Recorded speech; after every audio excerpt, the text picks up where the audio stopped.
Hey everyone, it's Rick, and thanks for joining me on another Inwyt Walkabout. I'm in Cambridge, England today. I'm actually here visiting my son, who is doing his PhD here, and I'm on the Churchill College campus, taking a walk with you all to continue where we left off last time, where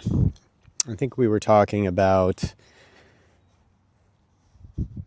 basically carrying forward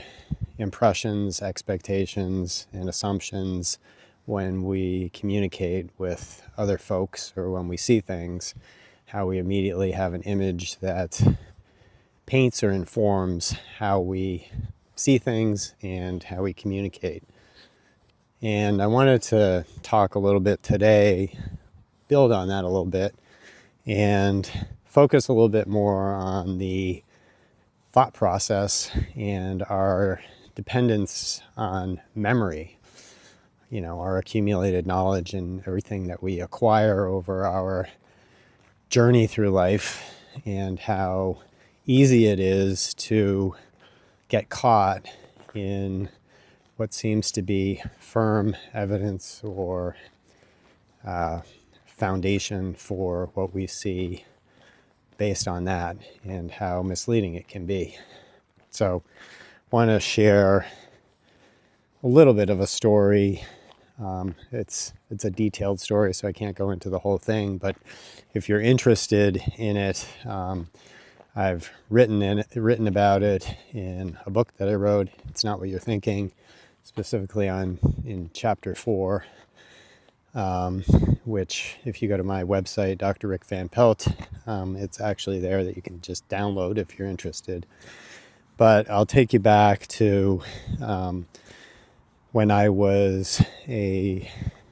new attending in anesthesia at the hospital that I worked in Boston, where on a particular day I had done a regional anesthesia fellowship, and on that particular day I had a patient for whom I did a popliteal fossa block, which is a block behind the knee.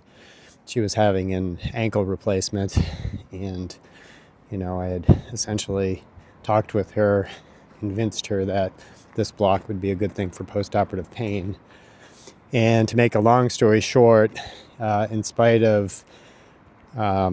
following the standard of practice at the time and doing everything seemingly correct, the injection of the medication went intravascular and basically put her into cardiac arrest. And we nearly lost her. The only way that we were able to save her was by putting her on a cardiopulmonary bypass machine. And fortunately she came through, but it started a whole cascade of events that aren't necessary for this part of the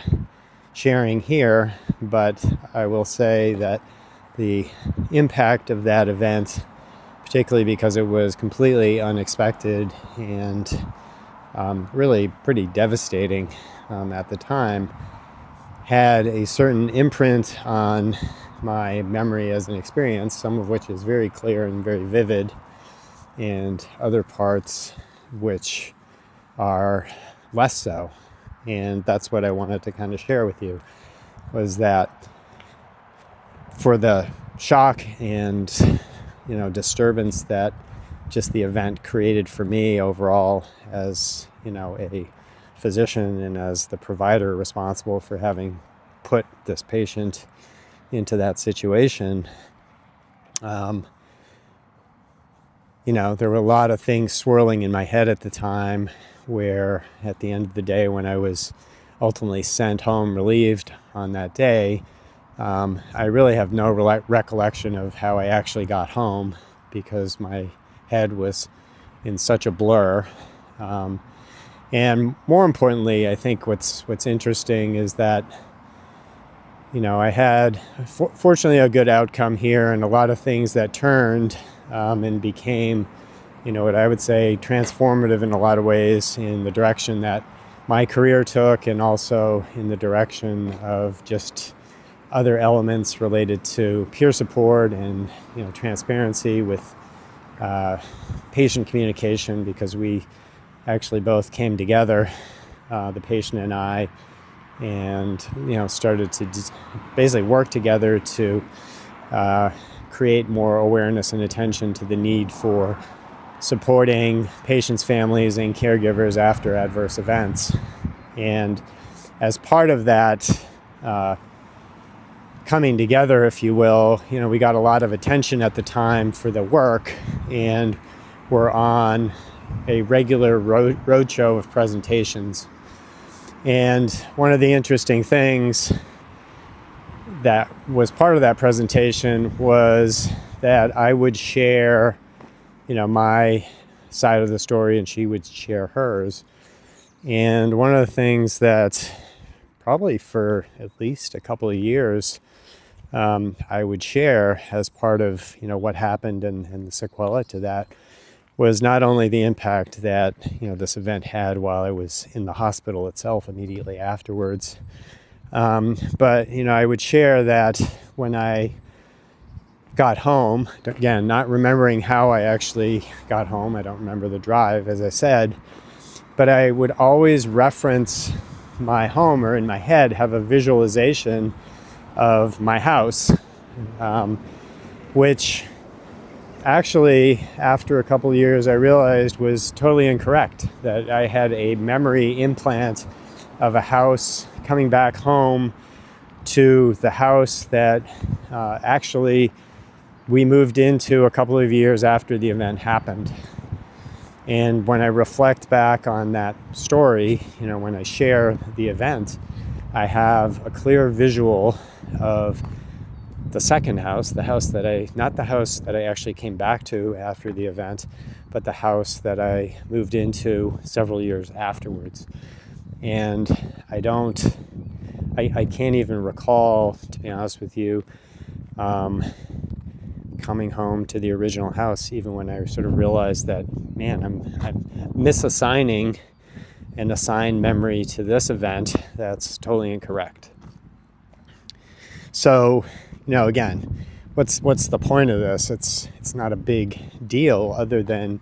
I think, again, sort of be a reflective moment for me at the time about how limited memory is, how fragmented things are that we actually retain, and how easy it is for us to essentially create images and applications of things that we might have experienced otherwise into settings that actually are just totally wrong. And in the context of problem solving and in the context of relationship, it's humbling, sobering, I think, to recognize that we can be very adamant about certain things where we are certain that things happen a particular way, that for me in this example sort of started to provide me with an insight, if you will, that what we actually are depending on in terms of accumulated experience, knowledge, may or may not be correct.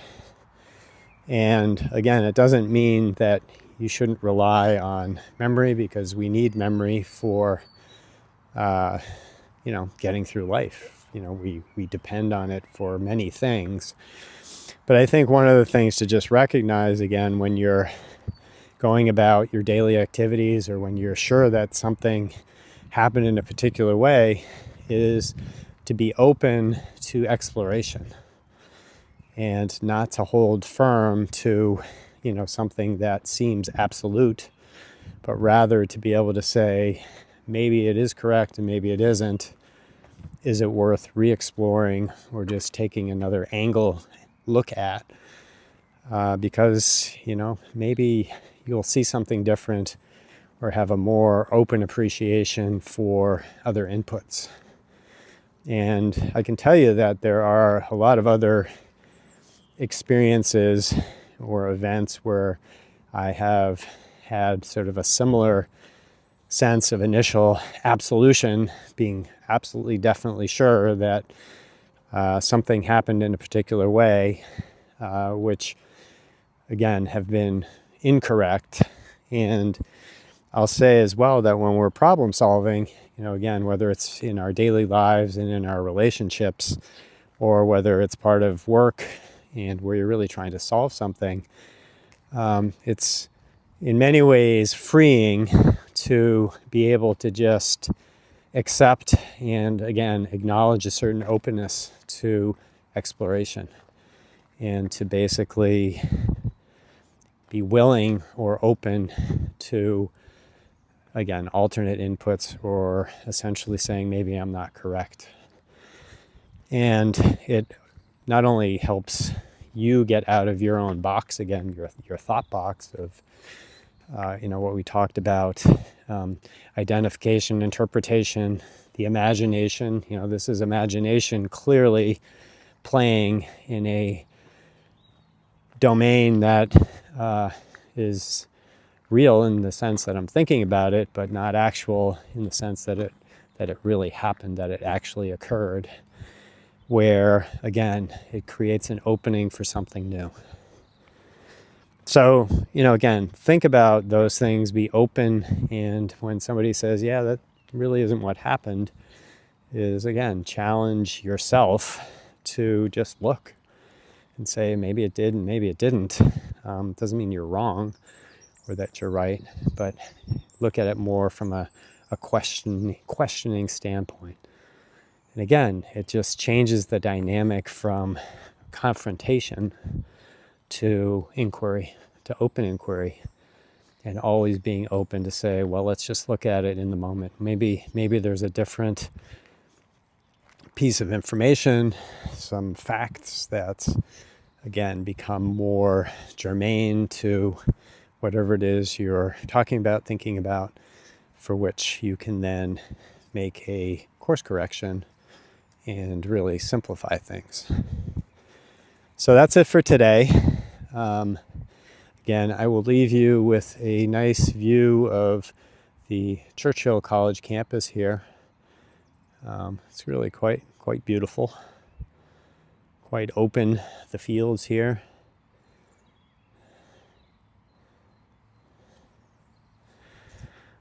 This is Rick with Inwyt Walkabout. Have a great week, a great day. I'm saying this backwards. And I look forward to next time. Take care.